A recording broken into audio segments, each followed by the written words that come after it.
Between the Buried and Me, Colors. Oh, fuck you.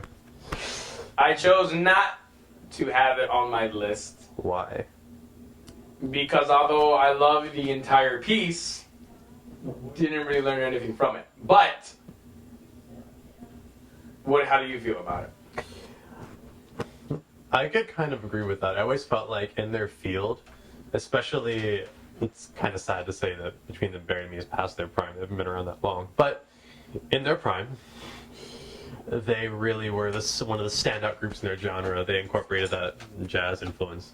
Well, I guess it would be. The quotations weren't necessary, but that jazz influence into the genre, the incredibly clean musicianship. One of the members of the band I'll do without, I'll spare names. But the songwriting and everything else, it was just great. And I felt like Colors was all of their years of touring and learning each other as musicians and refining their craft, finally coming together in this incredibly cohesive package. And it was, to me, when the band realized itself the most. And that's my favorite thing, even going into other things like architecture and things like that.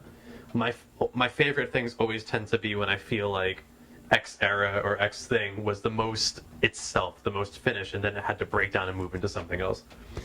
And for me, Colors was that for Between the Buried and Me, and that always moves me. Speaking of that member, he does write a lot of the clean passages. Anyways, Does he? Yeah, he does. Yeah. Anyways, Wait, well, who do you think I'm saying that we should do without? Because it's not the singer. If we're talking about the chunky rhythm player, I think we both agree. Oh, you're so right. So right. But why I didn't pick that album. You know what? It's not the part writing. It's the lead. Okay. It's like we don't need another Stevie Ray Vaughan. Like, I'm sorry, bro. Like, learn new skills. He writes a lot too. He does write a lot, but if you want to get featured, like, feature well. Okay, makes sense. I feel that album is perhaps on the greatest piece of music I've heard that equals 65 minutes because it is so hard to write. See, a piece of music that is 65 minutes long as opposed to writing an album that has 65 minutes worth of great songs. It really is. It flows. I mean, obviously it's designed to flow through, but it really isn't. It's an easy listen from beginning to end. Mm-hmm. From that almost muse-ish beginning to just going into Ants in the Sky and everything else. It's phenomenal. There isn't a dull moment. I don't know if you've ever seen them do the live version when they perform the entire thing I did. all together. I would kill to have actually been there. That But was crazy. one thing I did pick up on their playing was that there's very little room for improvisation in their playing. Do you think that's due to the necessity of the songwriting or due to the members themselves not really caring for changing parts up live? There are session musicians and there are live musicians. I don't feel like, and seeing them live after the fact, didn't really strike me that they were particularly passionate about the live performance, and not in a negative way, because for a lot of guys, the real excitement happens in the studio where you have those unlimited resources you can layer and realize everything as much as you want.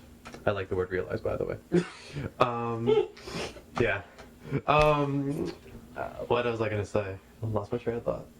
But I feel like I'm gonna say laziness because I understand that it's complicated, and I'm not saying that there should be I shouldn't say there should be improvisation so much as it wouldn't kill me, or I'm sure a lot of the live audience, to have some pre-written differences in their live show. Like when you see any of the great live bands live, they put twists on their songs and they do stuff like that. And I understand pop repertoire is much simpler to do that with, but I feel like a lot of people would appreciate if that element was brought into the live shows.